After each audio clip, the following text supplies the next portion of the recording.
O lobisomem é uma das lendas mais conhecidas em todo o mundo, e está presente também no folclore brasileiro. De acordo com a lenda, que teve origem na Grécia, o lobisomem é metade homem e metade lobo. E é contado que ele se transforma nas noites de lua cheia e sai à procura de vítimas para matar. No Brasil, a lenda foi trazida pelos portugueses e possui diferentes versões de acordo com cada região do país. E hoje, eu irei contar a vocês um pouquinho da origem dessa lenda que ainda se mantém de pé, mesmo depois de tanto tempo. Como essas histórias chegaram até nosso folclore? Afinal, será mesmo que eles existem?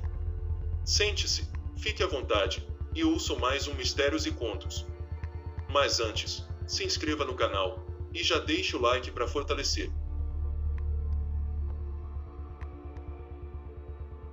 Afinal, quem ou o que é o lobisomem? O lobisomem é um ser mítico que faz parte do folclore de vários países. A versão mais conhecida dessa lenda descreve que o lobisomem é um ser parte homem e parte lobo, que teria sido amaldiçoado com a licantropia, ou seja, a ação de se transformar em lobo. Isso ocorre sempre que há noites de lua cheia, mas há quem diga que isso ocorre nas noites de sexta-feira, enquanto brilha a lua cheia. Alguns dizem que o poder de se transformar em lobo não foi resultado de uma maldição, mas de um pacto com o diabo. Aquele que se transforma em lobisomem parte à procura de pessoas para matar, e depois da lua cheia, simplesmente desaparece ao se transformar em homem novamente. E bem, por mais que a tal lenda seja tão conhecida pela maioria das pessoas, poucos sabem a sua origem e como ela chegou até nós. Conta-se que a lenda teria se originado na Grécia Antiga. Os gregos contavam que o lobisomem era um antigo rei, chamado Licaon, que tinha sido punido por Zeus, o principal deus da mitologia grega. Licaon era o rei de uma região da Grécia conhecida como Arcádia. Os gregos contavam que Licaon era um rei cruel que assassinava todos os visitantes que se hospedavam em sua casa. Zeus, disfarçado de viajante, foi ao palácio de Licaon verificar se isso era verdade. Durante o jantar, Zeus percebeu que Licaon tentou servir-lhe carne humana. Zeus ficou furioso e então destruiu o palácio de Licaon, o amaldiçoou e transformou o rei em lobo. O ato de transformar-se em lobo ficou conhecido como licantropia, por conta da maldição de Licaon. A palavra é, portanto, originária do idioma grego. A influência da lenda grega acabou sendo transferida para a Roma antiga em algum momento da antiguidade. O lobisomem era conhecido na Grécia como licantropo, e em Roma ficou conhecido como versipério.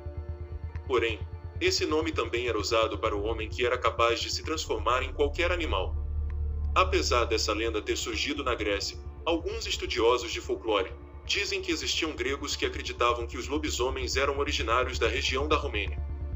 Por meio dos romanos, a lenda do lobisomem espalhou-se pelo continente europeu, pois eles conquistaram um vasto território naquele continente. Essa lenda, por sua vez, acabou se modificando à medida que o cristianismo foi ganhando espaço na Europa. Então, de maldição de Zeus, o lobisomem tornou-se uma punição para aqueles que cometiam pecados. Na Irlanda medieval, acreditava-se que o lobisomem era uma punição de Deus, contra quem zombava de São Patrício enquanto ele pregava na região.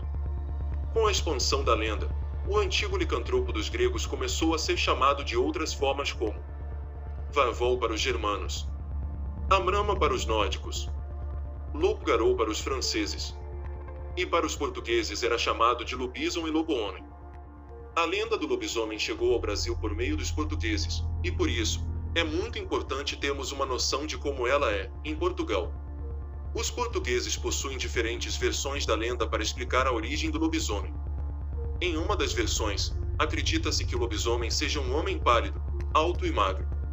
Já em outra versão, os portugueses falam que o lobisomem é o primeiro filho homem nascido de uma sequência de 7 filhas mulheres.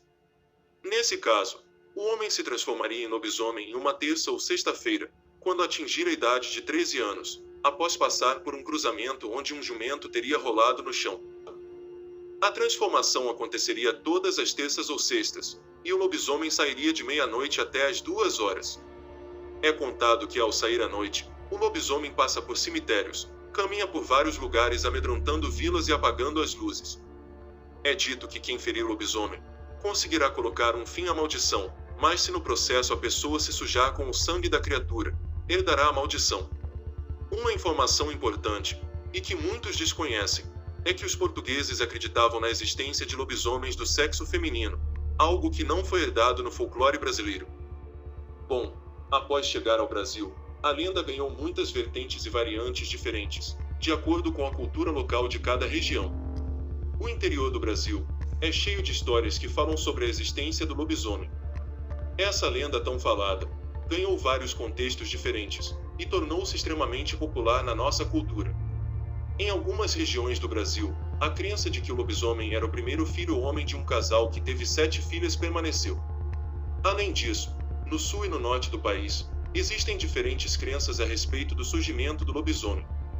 No norte, acredita-se muito que o lobisomem é um homem anêmico, que ao se transformar em lobisomem, sai à procura de vítimas para beber o sangue, para assim suprir a carência de vitaminas de seu próprio organismo.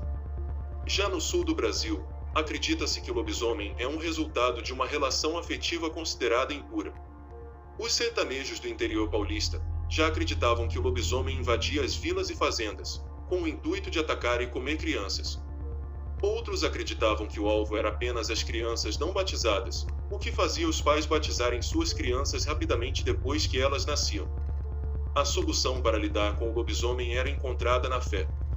Alguns acreditam que o lobisomem poderia ser curado por meio de um ferimento grave, mas em geral, a cultura popular diz que a única forma de parar o lobisomem é utilizando uma bala de prata que foi banhada em cera de vela do altar de uma igreja. E era necessário que a cera fosse de uma vela que tivesse participado como um utensílio em missas do galo. Mas também há quem diga que só tem uma forma de parar o lobisomem: uma bala de prata certeira no coração. Outras pessoas acreditam que qualquer objeto cortante, desde que feito de prata, pode matá-lo. Como um padrão, a versão mais conhecida da lenda ficou com a hipótese da bala de prata no coração. Mas sabendo de tudo isso, será que a tal besta sobrenatural realmente existiu? É dito que por trás de toda a lenda, há um fundo de verdade. E por mais que não existam provas, e não se possa afirmar que ele realmente existiu, há vários relatos de pessoas que dizem ter visto a criatura. Há aqueles que dizem que o resultado da transformação, na verdade, acontece através de um pacto com o diabo. Se isso é verdade ou não, fica a critério de cada um. Mas fato é que até mesmo a Bíblia cita em um dos seus textos a tal licantropia, a transformação do homem em um animal. Conta-se no livro de Daniel capítulo 4, que o rei Nabucodonosor foi castigado por Deus, e o pelo de seu corpo cresceu como as penas de águia, e suas unhas como as garras das aves. Há aqueles que dizem que Nabucodonosor estava louco, porém a Bíblia é categórica em dizer que também houve mudanças em sua aparência física. Como se não bastasse isso, seu hábito alimentar também mudou, ele passou a comer ervas como boi. Não estou afirmando que ele tenha se tornado um lobisomem, mas apenas colocando como uma análise de comparação, pois o que aconteceu com ele bate bastante com o que chamamos de licantropia. Mas voltando aos lobisomens, a lenda do ser mitológico e sobrenatural perdura até os dias de hoje. E se tornou até mesmo temas de filmes e séries conhecidas de muito sucesso. Além de histórias de que tempos em tempos acabam escapando na mídia e ganhando bastante repercussão entre os populares. Bom, saber se o tal lobisomem existe ou não é algo que certamente se manterá em mistério, como sempre foi. Enquanto isso, a maldição do lobisomem continua por aí, e pode ser transferida de pai para filho, e para aqueles que forem mordidos pelo lobisomem. Então, se sair em noite de lua cheia, lembre-se de voltar sempre antes da meia-noite. Obrigado se assistiu até aqui esse nosso trabalho. Deixe o like e compartilhe para nos ajudar a crescer, e até o próximo Mistérios e Contos.